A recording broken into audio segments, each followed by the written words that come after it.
السلام علیکم ورحمۃ اللہ وبرکاتہ۔ اعمال میں پیروی کرنا۔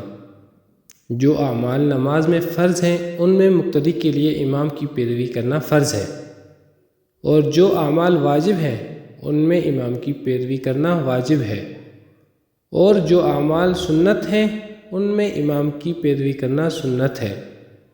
مثلا اگر مقتدی نے رکوع میں امام کی پیروی نہیں کی، اس طور پر کہ مقتدی نے رکوع کیا اور امام کے رکوع کے اٹھنے سے پہلے مقتدی نے اپنا سر اٹھا لیا، پھر دوبارہ امام کے ساتھ رکوع میں شامل نہیں ہوا، تو اس صورت میں نماز باطل ہو جائے گی، کیونکہ مقتدی نے امام کے ساتھ فرض عمل میں پیروی نہیں کی۔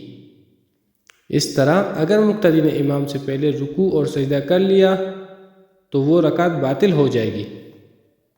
اس صورت میں اگر امام کے سلام کے بعد مزید ایک رکعت پڑھ لے گا تو نماز ہو جائے گی، ورنہ نماز نہیں ہوگی۔ اس نماز کو دوبارہ پڑھنا لازم ہوگا۔ والسلام۔